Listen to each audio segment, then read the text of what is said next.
लेकिन भक्ति होनी कैसी चाहिए? तो सुना दिया विदुर जी के चरित्र को। बताने लगे जिस समय महाभारत काल चल रहा था,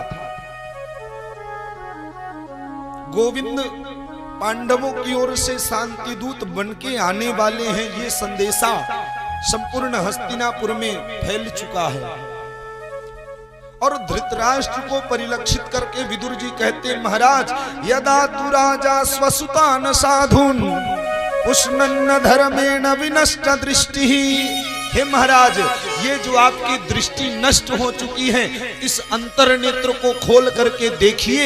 ये जो आपका पुत्र दुर्योधन है, ये दुर्योधन ही अधर्म का कारण है, और जब तक ये आपके संग हैं तब तक आपका पतन होना सुनिश्चित है।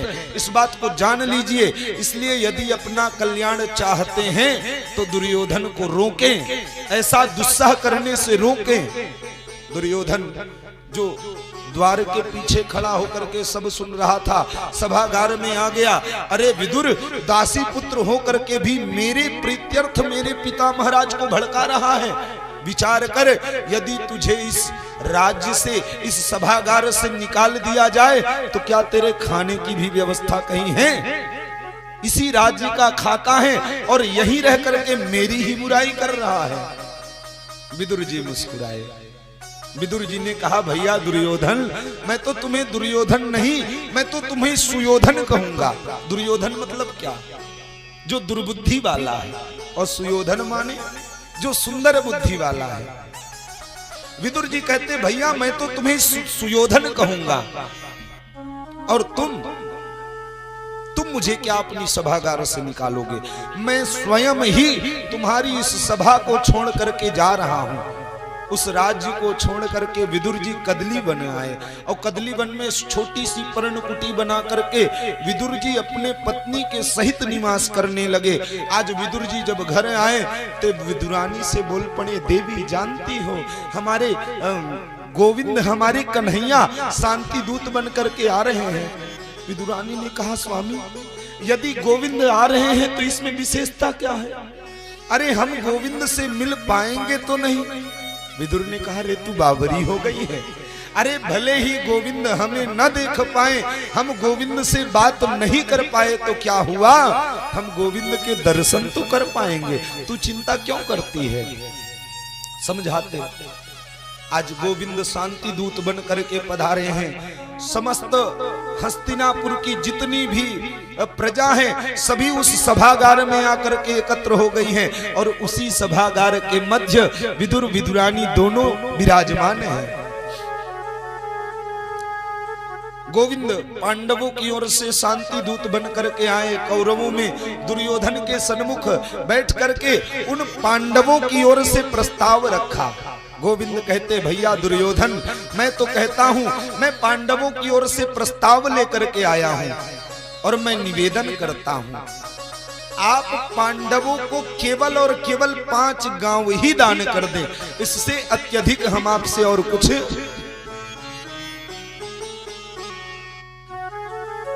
इससे अत्यधिक हम पांडवों की ओर से और कुछ चाहते नहीं हैं। दुर्योधन ने कहा, गोविंद आप 5 गांव की बात करते हो, अरे मैं तो तलवार के नोक के बराबर भी आपको संपदा देने वाला नहीं हूं, चाहे उसके लिए मुझे युद्ध ही क्यों न करना पड़े। गोविंद ने कहा, दुर्योधन युद्ध क्या होता है जानते हो? उस युद्ध में ना जाने अपने कितनों का रक्त ना जाने कितने अपनों का रक्त स्राव होता है। ये जानते हो, तुम्हें इसका ज्ञान भी है। धृतराष्ट्र ने दुर्योधन के हाथ को पकड़ करके दबाया। अरे ये क्या कह रहा है? तुझे ज्ञान भी है, तू किससे कह रहा है? उन गोविंद से जो पलक झपकते ही निमिष मात्र में उस पापमती कंस के द्वार पर रखा हुआ कुवलया पीड़, 10,000 हाथियों के बल वाला कुवलया पीड़, जिसे निमिष मात्र में स्वर्ग का दर्शन कराया, उस गोविंद से इस प्रकार से ये उचित नहीं है। दुर्योधन ने बात को बनाया, दुर्योधन ने बात को परिवर्तित किया। दुर्योधन कहता गोविंद आप तो जानते हो कि मेरी मैया जो जब से जाना है कि मेरे पिता अंधे हैं, मेरी माँ ने अपनी आंखों में पट्टी बांध ली है। मेरी माँ ने भी संकल्प ले लिया कि मैं दुनिया को नहीं देखूंगी। ऐसी पति पारायणा मेरी माँ है गोविंद, आपको पता है। और मेरी उस मैया ने आपके लिए सुंदर सुंदर भोज बनाया है, भोग तैयार किया है। आप क्यों न चल करके पहले भोजन कर लें, बातें तो बाद में होती रहेगी। गोविंद मुस्कुराए। गोविंद ने कहा दुर्योधन मैं तुम्हारे स्वभाव को जान रहा हूं, लेकिन भोजन व्यक्ति तो केवल 3 अवस्था में करता है। किस किस अवस्था में? या तो व्यक्ति के घर अभाव हो, या तो व्यक्ति का प्रभाव हो, अथवा कोई न कोई भाव हो। इन 3 अवस्था में ही व्यक्ति किसी के घर भोजन करना चाहता है। मैं तो कहूंगा मेरा निमंत्रण आज विदुर काका के यहाँ है। विदुर जी सभागार में खड़े हुए विदुरानी को देख इनको निमंत्रित किया। दुर्योधन हंसने लगा। कौन? वो विदुर। जानते हैं गोविंद आजकल वो राज्य में भी नहीं रहता है, उसे सभागार से बहिष्कृत कर दिया गया है। वो विदुर आपको किस प्रकार निमंत्रित किया और क्या खिलाएगा आपको? गोविंद ने कहा भैया दुर्योधन मैं ये तो नहीं जानता कि काका क्या खिलाएंगे और क्या नहीं, लेकिन कि जब मैं द्वारिका से आने लगा तो विदुर काका ने पत्री चिट्ठी लिख करके भेजी, निमंत्रण पत्र। इसलिए आज का भोजन तो मैं विदुर काका के घर ही करूंगा। विदुर ने विदुरानी से कहा देवी शीघ्र चलो, क्योंकि ये कन्हैया झूठ नहीं बोलता है, ना जाने अब आ जाए कब आ जाए। शीघ्र चलो, चल करके घर में चौका लगाओ, स्नान करो। मैं गोप बजरिया से कुछ न कुछ खाने के लिए नैवेद्य सामग्री, भोज सामग्री लेकर के आता हूँ। विदुर जी दौड़े दौड़े बाजार की ओर निकल गए। विदुरानी घर आई, चौका लगाई, आंगन साफ किया। आंगन साफ करने के बाद स्नानागार में प्रवेश किया। स्नानागार में प्रवेश करके स्नान कर ही रही थी, उसी समय गोविंद द्वार पर आ गए। आवाज लगाई विदुर काका है क्या? अंदर से विदुरानी जो अस्त व्यस्त व्यवस्था में है, स्नान कर रही हैं, वस्त्र पहनना भूल गई, गोविंद के प्रेम में इतनी विह्वल हो गई कि जिस अवस्था में थी उसी अवस्था में द्वार पर पहुंच गई और जाकर के द्वार खोल दिया। गोविंद ने जब विदुरानी की ऐसी स्थिति को देखा, अपनी अंग वस्त्र को निकाल करके विदुरानी को प्रदान किया। विदुरानी ने अंग वस्त्र धारण किया, गोविंद का स्वागत किया। आओ न गोविंद, आओ न, अंदर आओ न, पधारो न गोविंद। गोविंद जानते हो तुम्हारे काका बजरिया गोप बाजार की ओर गए हुए हैं, आप अंदर आओ, प्रवेश करो। अंदर लेकर के गई और गोविंद को संपूर्ण आंगन में नचा रही हैं। गोविंद से कहती कन्हैया तुम तो यहाँ बैठो। नहीं नहीं कन्हैया तुम इधर नहीं, तुम तो इधर बैठो। फिर इधर भी नहीं तो इधर बैठो। प्रेम में विह्वल हुई विदुरानी गोविंद को चारों ओर नचा रही है और पीढ़ा रखा भी तो उल्टा, उल्टे रख करके गोविंद को विराजमान करा दिया। गोविंद बड़ी श्रद्धा से विराजमान हो गए। हाथ पेट पर फेरते हुए गोविंद बोल पड़े काकी बड़ी जोर की भूख लगी है, यदि कुछ हो तो खाने को ले आओ। विदुरानी सजल नेत्र बोल पड़ी कन्हैया मैं तुम्हें क्या खिलाऊं? अरे तुम्हें तो पता है आजकल मैं महाराज के राज्य से बहिष्कृत कर दी गई हूं, मैं क्या खिलाऊं? प्रतीक्षा करो, काका शीघ्र ही कुछ न कुछ लेकर के आ रहे होंगे। गोविंद ने कहा काकी ये क्षुधा सहन नहीं होती है, शीघ्र ही कुछ खाने को लाओ ना। काकी ने कहा रुको गोविंद मैं शीघ्र ही लेकर के आती हूँ। दौड़ी दौड़ी गई, कदली का फल लेकर के आई, केले का फल लेकर के आई, गोविंद के सन्मुख बैठ गई और गोविंद से बताने लगी जानते हो कन्हैया इसे मैं और तुम्हारे काका दोनों लोगों ने मिल करके अपने हाथों से इस वृक्ष को लगाया है, कदली के वृक्ष को लगाया है, अपने इन्हीं हाथों से मैंने सींचा है, लो खाओ ना, इसका स्वाद बताओ ना। प्रेम में विह्वल भई विदुरानी केले का फल फेंकती जाती और छिलके गोविंद को प्रदान करती जाती। गोविंद बड़ी श्रद्धा से उस छिलके को खाते जाते और विदुरानी की ओर देखते जाते। विदुरानी कहती बताओ न कन्हैया कैसा स्वाद है। गोविंद कहते काकी इतना स्वादिष्ट मानो आज तक मैंने ऐसा पदार्थ खाया ही नहीं, और बड़े प्रेम से खाते जाते। उसी समय विदुर काका आ गए। विदुर काका ने आवाज लगाई देवी द्वार खोलो, शीघ्र ही कन्हैया आने वाले होंगे। दौड़ी दौड़ी विदुरानी आई, द्वार खोला, कन्हैया वो तो आ चुके हैं और आंगन में विराजमान है। बड़ी तेज की उनको भूख लगी थी, सो मैंने वो कदली के फल ही खिला दिए। विदुर ने कहा कोई बात नहीं, शीघ्र जाओ, ये मिष्ठान्न लेकर के आया हूँ, सजा करके लेकर के आओ। और इतना कह करके दोनों दंपति जब गोविंद के सामने पहुंचे, गोविंद को छिलका खाता देखा, विदुर बोल पड़े देवी तुम बावरी हो गई हो, कन्हैया को छिलके खिला रही हो। विदुरानी ने कहा अरे हाँ मैंने तो ध्यान ही नहीं दिया, लेकिन कन्हैया तुमने भी तो नहीं बताया।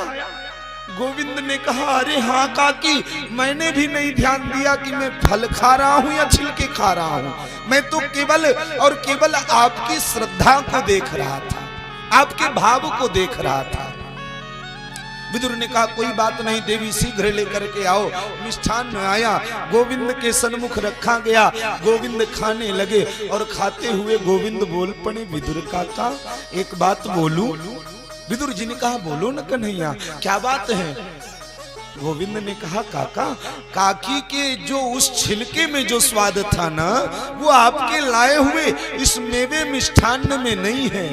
क्यों? क्योंकि गोविंद तो व्यक्ति के भाव के भूखे होते हैं। गोविंद कहते हैं पत्रम पुष्पम फलम तोयम यो मे भक्त्या प्रयक्षति तदहं भक्ति उप्रहितं अस्नामि प्रयतात्मना। गोविंद कहते हैं मैं व्यक्ति के भाव को ग्रहण करता हूँ। पत्रम पुष्पम फलम तोयम, जो भी व्यक्ति श्रद्धा मनत होकर के मुझे पत्र पुष्प फल जल जो भी निवेदित करता है, मैं तो उसके भाव को ग्रहण करता हूँ। और एक बात निवेदन करूं, यदि व्यक्ति लोग जान जाएं, सांसारिक जन लोग जान जाएं कि भगवान भी चढ़ाए हुए प्रसादी को ग्रहण करते हैं, तो मैं सत्य बताता हूं लोगों को प्रसाद चढ़ाने की भी निष्ठा कम होने लगती। क्यों? क्योंकि वो आधा खा ही लेंगे, तो क्यों ना थोड़ा ही चढ़ाया जाए, कई पाव चढ़ाए, काहे लिए सवाओ धरा लड्डू, सवाओ किलो लड्डू चढ़ाए, सवाओ एक पाव ही चढ़ा दे, आधा तो वैसे भी खा लेंगे। लेकिन सांसारिक जन जानते हैं कि गोविंद व्यक्ति के विषय को ग्रहण नहीं करते हैं, गोविंद तो व्यक्ति के भाव को ग्रहण करते हैं। सबसो ऊंची प्रेम सगाए, सबसो ऊंची प्रेम सगाए, सबसो ऊंची प्रेम सगाए, सबसो ऊंची प्रेम सगाए, प्रेम सगाई, प्रेम सगाई, प्रेम सगाई, प्रेम सगाई, प्रेम सगाई, प्रेम सगाई, प्रेम सगाई, प्रेम सगाई, सबसो ऊंची प्रेम सगाई, सबसो ऊंची प्रेम सगाई।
दुर्योधन की पाए, झूठे फल सबरी के खाए, झूठे फल सबरी के खाए, बहुविधि स्वाद बताई रे, बहुविधि स्वाद बताई रे, सब सोचे सदाई, सब सो ऊंची प्रेम सगाई।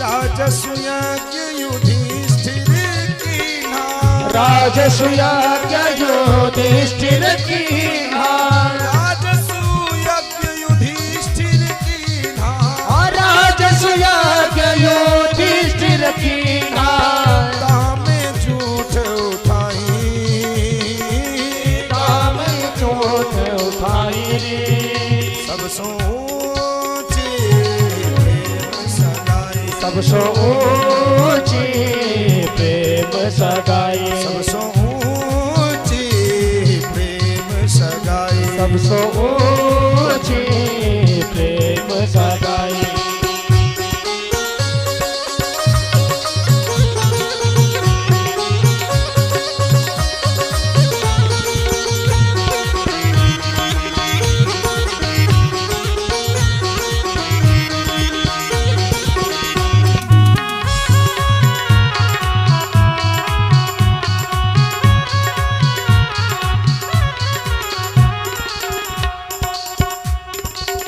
प्रेम के बस पारथ रथ हाँक्यों, प्रेम के बस परमात्मा क्यों, प्रेम के बस पारथ रथ हाँक्यों, ओ प्रेम के बस पारत कथा क्यों, प्रेम के बस पारथ रथ हाँक्यों, ओ प्रेम के बस पारत कथा क्यों, भूल गए ठकुराई, भूल गए ठकुराई, सब सोचे प्रेम सगाई, सब सो ऊंची प्रेम सगाई।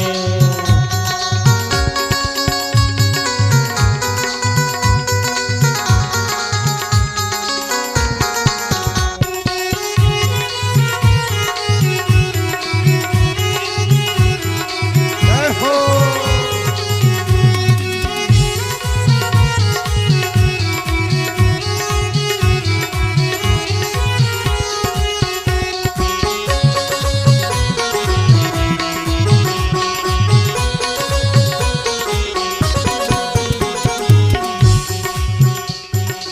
सूर क्रूर यही लायक नाही, सूर क्रूर यही लायक नाही, सूर क्रूर यही लायक नाही, सूर क्रूर यही लायक नाही, सूर क्रूर यही लायक नाही, सूर क्रूर यही लायक नाही, यही लग करहु बनाई रे, जही लघु करहु बड़ाई रे, सब सोची प्रेम सगाई, सब सो ऊंची प्रेम सगाई, सब सोची प्रेम सगाई, सब सो ऊंची प्रेम सगाई, प्रेम सगाई, प्रेम सगाई, प्रेम सगाई, प्रेम सगाई, प्रेम सगाई, प्रेम सगाई, प्रेम सगाई, प्रेम सगाई, सब सोचे प्रेम सगाई, सब सो ऊंची प्रेम सगाई।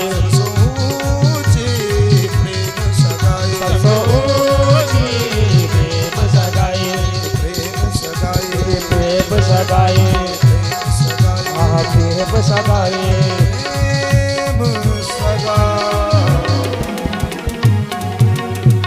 बोल वृंदावन बिहारी लाल की जय हो। इस कथा को परीक्षित जी को क्यों सुनाई? परीक्षित जी को इस कथा को सुना करके ये परिलक्षित करना चाहते हैं कि ये विदुर कौन है। विदुर एक दासी पुत्र हैं, एक शूद्र वर्ण के भी हैं, फिर भी विदुर को परमात्मा ने दर्शन दिए। विदुर बहुत धनवान थे, धनवान भी तो नहीं थे, और उस समय परमात्मा की प्राप्ति परमात्मा ने उनके ऊपर उस समय अनुग्रह किया जिस समय विदुर का राज्य पद भी छिन चुका है। क्या परमात्मा को बहुत वैभव की आवश्यकता है? परमात्मा को वैभव की भी आवश्यकता नहीं है। फिर विदुर के पास ऐसा क्या है कि परमात्मा पहुंचे? नहीं होने वाला है। लेकिन प्रेम क्या होता है? प्रेम किसे कहते हैं? जहां बदले की भावना हो वो प्रेम है। जहां ये भाव जग जाए कि हम तो आपके लिए इतना कुछ करते हैं, अब आप मेरे लिए क्या करते हैं, वो प्रेम थोड़े हो सकता है। उसे प्रेम कहते हैं। प्रेम तो समर्पण का भाव है। प्रेम में देना ही देना होता है, बदले में पाना जो हो वो प्रेम नहीं है, वो तो व्यापार है। प्रेम क्या है? प्रेम वो है जिसमें केवल और केवल दिया जाए। मेरे रोने से तुमको जो आए खुशी, तो मैं रो रो के तुमको मनाता रहूं, ये प्रेम है। अगर मेरे गोपियां कहती हैं उद्धव से कि उद्धव जी आपको क्या लगता है कि मथुरा यहाँ से बहुत दूर है? हम यहाँ से जैसे आजाद नगर इतना ही दूर तो होगा, 4 कोस की दूरी कौन बहुत बड़ी है? यदि हम चाहें गोविंद से मिलना तो दिन में 4 बार जाएं और मिल करके चली आए, फिर हम गोविंद के विरह में यहाँ तड़पे ही क्यों? लेकिन आपको पता है, हमको ऐसा लगता है कि यदि हमारे कन्हैया को, हमारे गोविंद को हमसे दूर रह करके ही आनंद की प्राप्ति होती है, तो हम समीप में जाकर के उन्हें दुख क्यों प्रदान करें? प्रेम ये है, प्रेम इसको कहते हैं, और इसी में परमात्मा रीझते हैं। प्रियते अमलया भक्त्या हरिरन्यत विडम्बनम। और सुखदेव जी कहते, परीक्षित जिस प्रकार का प्रश्न अभी तुमने मुझसे किया ना, इसी प्रकार का प्रश्न कभी विदुर जी ने मैत्रेय जी से किया। संयोग किस प्रकार हुआ? परीक्षित ने पूछ लिया, बताया। जब गोविंद ने दर्शन दिया विदुर को, गोविंद चले गए, विदुर ने विलंब नहीं किया, विदुर तीर्थाटन करने के लिए निकल गए। और जब वापस आए तो उद्धव जी के द्वारा विदुर जी को ज्ञात हुआ कि गोविंद तो अपनी लीला समाप्त करके स्वधाम गए। और उद्धव से कुछ विदुर पूछते उसके पहले ही उद्धव जी ने साफ साफ कह दिया, विदुर जी इसके अलावा यदि आपके मन में किसी प्रकार का संशय है तो गोविंद ने कहा है मैत्रेय मुनि के पास भेजो, इसलिए आप मैत्रेय मुनि के पास जाएं, वही आपके प्रश्नों का उत्तर दे सकते हैं। विदुर जी मैत्रेय जी के दरबार में पधार रहे हैं। अब देखिए, विदुर जी विवेकी हैं, मैत्रेय जी ज्ञानी हैं। जहां पर ज्ञान और विवेक का समागम बन जाता है वहीं पर सत्संग की गंगा बहने लगती है। जहां व्यक्ति ने अपने विवेक का उपयोग किया, भगवान के चरणों में मन को लगाने का संकल्प लिया और कहीं परमात्मा की कृपा हो गई, किसी ज्ञानी व्यक्ति का समागम हुआ तो महाराज सत्संग की गंगा बहने लगती है। यहाँ भी वही स्थिति है। विदुर जी की अगवानी करने मैत्रेय मुनि स्वयं पधारे हैं। मैत्रेय जी ब्राह्मण हैं लेकिन अगवानी करने पधारे क्यों? क्योंकि मैत्रेय जी को ज्ञान है कि हर प्रकार से भक्त श्रेष्ठ होता है। न देव श्रेष्ठ है, न मानव श्रेष्ठ है, न संसार की कोई योनि श्रेष्ठ है। यदि श्रेष्ठ है तो केवल और केवल भक्त श्रेष्ठ है।